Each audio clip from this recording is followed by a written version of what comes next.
အားလုံးပဲမင်္ဂလာပါဝဝန္တာ channel မှာကြိုဆိုလိုက်ပါတယ်ကမ္ဘာအချမ်းသာဆုံးပုဂ္ဂိုလ်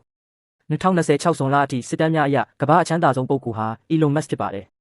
Elon Musk ကို1981မှာတောင်အာဖရိကနိုင်ငံပရီတိုးရီးယားမြို့မှာမွေးဖွားခဲ့ပါတယ်ငယ်စဉ်ကတည်းကစာဖတ်ခြင်းကိုအလွန်ဝါသနာပါပြီးအသက်10နှစ်မှာကွန်ပျူတာပရိုဂရမ်ရေးနည်းကိုကိုယ်တိုင်လေ့လာခဲ့တယ်အသက်12နှစ်မှာသူရေးထားတဲ့ Blaster အမည်ရှိဗီဒီယိုဂိမ်းကိုဒေါ်လာ900နဲ့ရောင်းချနိုင်ခဲ့တယ်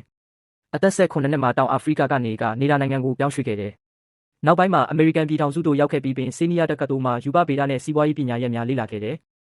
1995ခုမှာညီဖြစ်သူကံဘဲနဲ့အတူစစ်တူးဆိုတဲ့စီးပွားရေးလမ်းညွှန်ဆော့ဝဲကိုတည်ထောင်ခဲ့တယ်1999မှာစစ်တူးကိုကွန်ဘတ်ကုမ္ပဏီကိုဒေါ်လာတန်း300ကျော်နဲ့ရောင်းချခဲ့တယ်အဲ့ရငွေနဲ့ပဲ H.com ကိုတည်ထောင်ခဲ့တဲ့နောက်ပိုင်းမှာပေးပယ်ဖြစ်လာခဲ့တဲ့ ဘေကပေးပယ်ကိုဒေါ်လာ 1.5 ဘီလီယံနဲ့ဝယ်ယူလိုက်တော့ Elon Musk ဟာငွေမြောက်များကိုရရှိခဲ့တယ်ငွေကြေးချမ်းသာလာတော့အနားယူမဲ့အစား SpaceX ကိုလူသားတွေအတွက်အင်္ဂါချိုပို့ဆောင်ရေးအာကာသခီးစည်းတက်တာရေးဆိုပြီးတည်ထောင်ခဲ့တဲ့အကြိမ်ကြိမ်ကြဆုံးခဲ့ပေမဲ့နောက်ပိုင်းမှာအာကာသနည်းပညာမှာဦးဆောင်နိုင်ခဲ့တယ်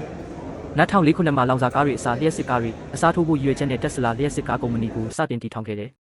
လူအုံနောက်နဲ့ကွန်ပျူတာချိတ်ဆက်နိုင်မဲ့ Neuralink မြေအောက်လိုင်းခေါင်းတူးဖော်ရေးဘိုးရင်းကုမ္ပဏီနဲ့ XAI တို့လိုအနာဂတ်နည်းပညာတွေဖော်ဆောင်နေတယ်အနှစ်ချုပ်ရရင်သူဟာခလေးဘဝကနေကမ္ဘာအချမ်းသာဆုံးသူဖြစ်တဲ့အထိမဖြစ်နိုင်ဘူးဆိုတာတွေကိုဖြစ်အောင်စူးစမ်းခဲ့သူတစ်ယောက်ဖြစ်ပါတော့တယ်အခုချိန်ထိတောက်တဲကွဲကောင်းလုံးဆိုရင်တော့ဒီဗီဒီယိုကလူကြီးမင်းနဲ့မဆိုင်ပါဘူးကမ္ဘာအမြင့်ဆုံးတောင်ဒီတောင်ကတော့အားလုံးသိပြီးသားဖြစ်တဲ့ Everest တောင်ပါ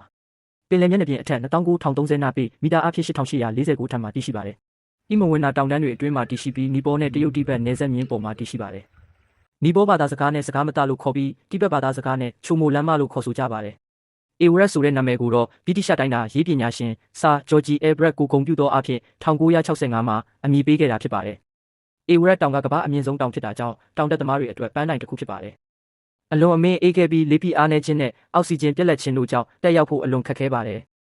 1953မေလ29ရက်မှာနယူးဇီလန်နိုင်ငံသားအမတ်ဟယ်လာရီနဲ့တိဘက်ဒေသခံတန်စီနော်ဂေးတို့ဟာပထမဆုံးအကြိမ်တောင်ထိပ်ကိုအောင်မြင်စွာတက်ရောက်နိုင်ခဲ့ကြပါတယ်။အေဝရက်တောင်ဟာအိန္ဒိယကုန်းမြေနဲ့အာရှကုန်းမြေတို့တိုက်မိရာကနေဖြစ်လာပြီးတစ်နှစ်ကို4မီတာခန့်ဆက်လက်မြင့်တက်နေတယ်လို့သိပ္ပံပညာရှင်တွေကဆိုကြပါတယ်။အခုလိုစိတ်ဝင်စားဖွယ်ဗဟုသုတဖြစ်ဖွယ်တွေကိုစိတ်ဝင်စားရင်အကောင့်ကို follow လုပ်ထားလိုက်ပါ။အေဝရက်တောင်ထိပ်နဲ့မြေကြီးဟာသူမနဲ့မင်းလိုပဲအရန်ကွာဝေးလာပါတယ်။ကမ္ဘာကန်အကောင်းဆုံးလူသားသူ့နာမည်က Frazier လို့ခေါ်ပြီး1929ဇွန်လမှာမွေးဖွားခဲ့ပါတယ်။သူဟာအသက်အန္တရာယ်ဖြစ်နိုင်တဲ့မတော်တဆများစွာကြုံခဲ့ပေမဲ့အကြိမ်ကြိမ်လွတ်မြောက်ခဲ့သူပါ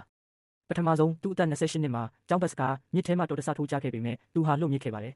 သူ့အသက်33မှာသူစီးလာတဲ့ရထားရေခဲမြစ်ထဲလန်ချော်ပြီးကျခဲ့ပေမဲ့ရေကူးပြီးလွတ်သွားပြန်တယ်အသက်34မှာလေရင်တကားပုံပြီးလေထဲဆုပ်ယူခံရပြီးပြုတ်ကျခဲ့ပေမဲ့ကောက်ရိုးပုံပေါ်ကျပြီးအသက်ရှင်ခဲ့တယ်အသက်38နှစ်မှာကျောင်းဘတ်စကားထပ်ပြီးမြစ်ထဲထိုးကျပြီးလူတချို့သေဆုံးခဲ့ပေမဲ့သူကအသက်ရှင်ခဲ့ပါတယ်အသက်42နှစ်နဲ့44မှာကားမောင်းနေရင်အင်ဂျင်မီးလောင်မှုနှစ်ကြိမ်ဖြစ်ခဲ့ပါတယ်အသက်66မှာဘတ်စကားတိုက်ခံခဲ့ရပေမဲ့ဒဏ်ရာနဲ့ငယ်သားရခဲ့ပါတယ်အသက်69နှစ်မှာ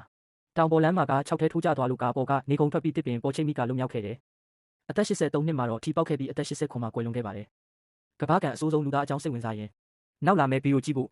follow လုပ်ထားလိုက်ပါ